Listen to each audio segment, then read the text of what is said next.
Guys, we're looking at week 6. And the biggest thing about week 6 is injuries are going to start happening a lot more frequent and a lot more often.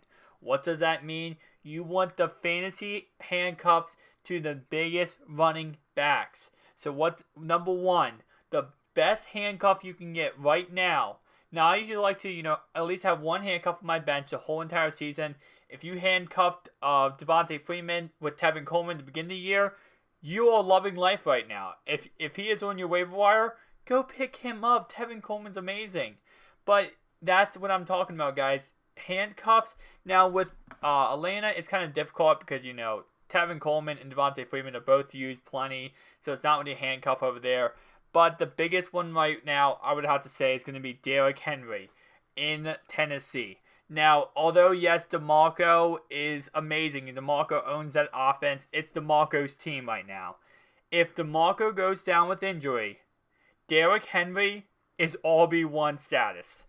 Because they're going to use him just as much as they use DeMarco Murray. And if you guys do not know how much that is, we're talking about every play.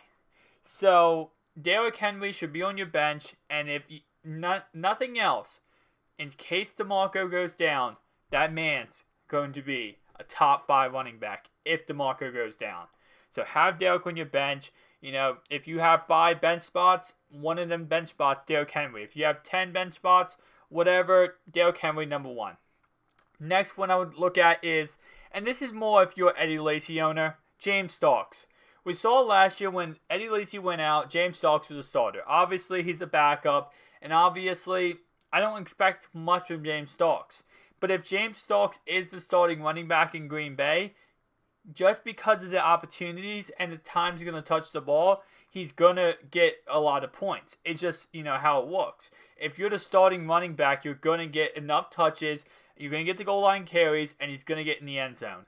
So if Eddie Lacy is a no-go this week, and especially if Eddie Lacy gets hurt in the future, always good to have James Starks on your bench. I would like this better is if you are an Eddie Lacy owner, more than if you're just picking up James Starks because, someone else has Eddie Lacy. In that case, I don't 100% recommend picking up James Starks. I don't think it's worth it unless you own Eddie Lacy yourself. Next one we have here, and this one is actually a huge one right now. Devante Booker. Yes, CJ Anderson looks awful right now, and 100% get that. But Devante Booker last week hit a all-time high on touches. What does that mean? I don't know what that means because Devante Booker could be, kind of sliding in there. Maybe it's a split carries in Denver. I have no idea. We saw C.J. Anderson in the past get hurt many times.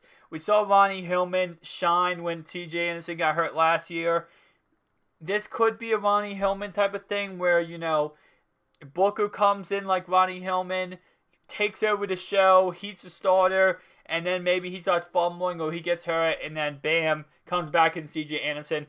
I have no idea what's going on right now. Gary Kubiak, the head coach, is not going to be traveling with the team this week because he has a severe migraine. So right now we don't know what's going on with him because without him as head coach and he's not calling the plays, someone else is going to be calling the plays. Therefore, you don't know what the running game will look like. But Devante Booker, pick him up, put him on your bench, and see what he can do. Because if Anderson goes down with an injury, if Anderson, whatever happens, Booker right now is rising up. And Anderson, because of his past performances, is on a downcline. Next guy I want to look at is going to be Thomas Rawls. Thomas Rawls should be out until week 10. Now, the only reason I'm talking about this guy is because, obviously, going into the year, he was a 3rd, 4th, 5th round pick. And he was the starting running back in Seattle. He was last year before his injury. This year, he started. He got hurt. I think he got a blood clot in his right leg. And, a lot of people dropped him, including myself. I dropped him too. I'd recommend maybe looking at him in about 2 weeks to pick up again. And the reason why is because Christine Michael looks amazing right now. And I have Christine Michael in fantasy, and I love him. But I don't think he's going to continue to be amazing. And if he doesn't, and he starts, doing awful, when Rawls comes back, Pete Carroll already said, Rawls is our future. Rawls is the direction we want to go into. So if what's his name? If Rawls comes back and he looks decent or good, they're gonna start him over Christian Michael. And CJ Spiller is not going to take the job away from Rawls, and neither is CJ Procise. Thomas Rawls is the starter if he comes back and he can prove himself. And, of course, if Christian Michael is the number one guy, I don't know if I think PKO might still start Rawls if Rawls looks good enough. So, I 100% recommend picking up Rawls, putting him on your bench, and seeing what he does throughout this whole entire, ordeal process. Next one we have here is going to be Dion Lewis. Dion Lewis will be able to play, technically speaking, this week. They saw him walking around with a walk. I think he's out of his boot now, his walking boot. He's able to walk around now. He's walking around process. I believe it's 6 weeks. You guys can tell me if I'm incorrect, but pup list is 6 weeks, right? You have to wait 6 weeks, and then it might be week 7 then he can play, because I think it's like you have to wait at least 6 weeks. So if that is true, he could come back next week. He could come back all the way to week 10. When Dion Lewis comes back, I don't 100% know if he's going to be, the same Dion Lewis we saw last year, because he did have, knee-ending surgery. Right now, James White is the number one guy I recommend you have on your team because of the fact he is that Dion Lewis role. But if Dion Lewis does come back, I could easily see Bill just saying, James, I get it, you did good, but Dion Lewis is our guy, and putting Dion Lewis in. Although Bill Belichick is kind of weird when it comes to who does he start, because he kind of just likes to start whoever he wants. Next guy we have here is going to be DeAndre Washington. Mainly to look at is going to be Latavius Murray now has a toe injury. DeAndre Washington looked okay last week with 50 yards, but the coach loves him. Jack Del Rio drafted DeAndre Washington. He wants DeAndre Washington to be that starting running back, and DeAndre is going to be good between the tackles. Now, the only problem with him is going to be Jalen Rashard. So, the handcuff to Latavius Murray, I got to say, is kind of DeAndre Washington, because I feel like that's going to be the better option for long term. But a short-term handcuff that I recommend if you just want to look short-term is going to be Jalen Rashard. Because Jalen Rashard is very explosive. He's very awesome altogether because of the fact he can bust away anything at any time. I just think long-term, if Murray doesn't play, I know Murray's coming back this week, but if Murray doesn't play or gets hurt in the future, I think DeAndre is going to be the guy that they turn to on maybe he'll get like 20, 30 touches a game. I think Rashard is more of, he can get 10 touches a game, and he'll have that boom or bust game where he'll be able to run for like 60, 70 yards and a touchdown. And then more DeAndre Washington is, I'll get 30 touches. I'll get at least, the very least, 80 yards and maybe a touchdown. But DeAndre Washington's level is his floor is going to be 8 to 10 points. And then his, upside could be up to 15 to 20, where Jalen Rashard could be 0 points for, and then his upside could be 30, 40 points. It's because you never know what's going to happen with Jalen Rashard. I feel more confident in DeAndre Washington to be able to get that more of a safe bet. So if you want more safe bet, I go with DeAndre. If you want more of a high upside, boom or bust type of player, kind of like a Deshaun Jackson, I go with Jalen Rashard. Next guy, I know a lot of people probably cut him in leagues, Spencer Ware. Now, of course, with Jamal coming back, I don't think Spencer Ware is going to be anything. But the thing you have to look at, guys, is Jamal before the season was thinking about retiring, and the reason why is because he keeps getting hurt. And if he gets hurt again, I think he will retire, to be honest, in my opinion. But I think he will retire if he gets hurt again. And I think he will get hurt again. And the sad part is, if he does get hurt, it's going to be Spencer Ware's show once more again. And it's going to be him, and of course, Kendrick West. If he comes in, he'll get some touches. But I think Spencer Ware is right now, in my opinion, one of the best fantasy handcuffs because of that fact that if Charles goes down again, which again I expect him to go down again, I would definitely think that Spencer Ware would be the number one guy, or easily be a number 1 or 2, or be a 1 or 2 running back if he does if Charles does go down again. Which, when Charles was not in the game, Spencer Ware was an RB1, RB2 easily. So, in a way, if Charles goes down again, all you're doing is preparing yourself to get an RB1, RB2 status running back. Next one we have here is Bilal Powell. Obviously, they're actually working him into the offense a lot more now, which is really actually nice to see. Matt Forte is not meant to have 70 touches a game. That's just not. That was ridiculous of doing that. I know the Jets offense isn't that great, but still, you cannot give him 70 touches a game. And then when it comes to Eric Decker now being on IR, he will miss the rest of the season with a shoulder-ending surgery. That offense is just going to look 10 times worse, in my opinion. I think Quickie Amnua, I know his name's Quincy. I call him Quickie because he's quick. He's really quick. He gets open, and he gets so many targets. But Quincy Amnua, I think that he should actually go up now. He's going to be higher.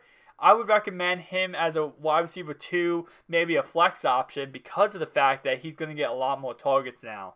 With Eric Decker, Quincy is going to be amazing. So, with that said, I think Powell is the best handcuff when it comes to Matt Forte, because without Matt Forte, Powell is not good running between the tackles. Like, let's face it, he's not give him 30 touches a game. He's let's throw to him 20 or 5 to 10 times a game, and he's probably going to get the goal line carries. That's just what Powell is. Powell is not going to be your every down running back. He's going to be your third down running back, and without Matt Forte, he will be amazing. Now, with Forte, I think that, he's still going to be what he is. They're working him more into the offense, but I don't think he'll ever be truly amazing with Forte in there. So, with Forte, he's a flex spot at best. Without Forte, he's an RB2 easily. Next guy we have here is going to be J.Q.A.T Rodgers. We saw Charles Sims is now on IR, so he's out for like 8 weeks. Doug Martin will be the starter once Doug Martin comes back, which will be this week. They have a bye, so he'll come back next week, guaranteed. But once Doug comes back, Rodgers you need to keep him on your bench. And the reason why is because we saw last week against Panthers, Rodgers is not a catching running back. He's more of a every down running back. He's kind of like a Doug Martin. If you think about it, he's not a Charles Sims. He's a Doug Martin V2. He's going to be able to run up the middle, run between tackles over and over and over and over again. And that's what Doug Martin does, and that's why Doug Martin's so amazing. I know Doug Martin can catch the ball, but he's not as good as Charles Sims at catching it, and neither is J.Q.A.T Rodgers. Now, I think they're going to get another running back to kind of fill that Charles Sims type of attribute where a running back that can catch the ball. So look for them to pick up a running back there. J.Q.A.T Rodgers, I like him because if Doug Martin goes down again, J.Q.A.T Rodgers is easily a RB2, if not the best flex option you could ever have. So definitely recommend. I had him in my flex last week, and he had 12 points. Awesome guy to have. Next guy we have here is going to be Alfred Morris. Now, the fact of the matter is, they run Zeke into the dirt right now. They're running him a lot. And behind that offensive line, guys, I can be out there running, 5-6 yards of carry. That line is amazing. The Cowboys offensive line, I gotta say, easily the best in the league. No doubt about it. Cowboys offensive line, oh my god. So, with that offensive line, any running back could do amazing. And with the fact of the matter is, Zeke, if he does go down with an injury, which it is possible, I know everyone doesn't like to say it because everyone loves Zeke. I love Zeke. I think everyone loves Zeke. But if Zeke does go down, Alfred Morris is going to be a RB2 100%. If you put him behind that line, now let's face the fact, Alfred Morris is the worst catching halfback in the NFL. Just face that as a fact. He's not going to be a third down back. So that means Cowboys are going to have to go get a third down back. And, that might be Lance Dunbar, that might be Derek McFadden. I don't know what they're going to do. But the first 2 downs, every single drive, Alfred Morris would at least get 1 or 2 carries. And behind the offensive line, Morris will look amazing. We saw this with DeMarco Murray. Don't get me wrong, DeMarco's a good running back when he wasn't in Philly. But we saw how good he did behind that offensive line. We saw how good Zeke does behind the offensive line. We saw how good McFadden did behind the offensive line. No matter who's behind the offensive line, they're going to do good because of the fact that offensive line is so amazing. So I 100% recommend you go pick up Alfred Morris, put him on your bench, see what he can do. And that will be pretty much it for this video, guys. Thank you so much for watching. Hopefully this did help you. Remember, if you have any fantasy questions, leave them down below in the comment section. And if you are a Madden viewer on this channel, go back and watch my daily sniping series, because at the end of the video might be a giveaway. Just saying. And if you would like to enter the BCA giveaway, BCA Richard Sherman giveaway, go down below in the description and click the link. I'll see you guys in the next one. Peace out.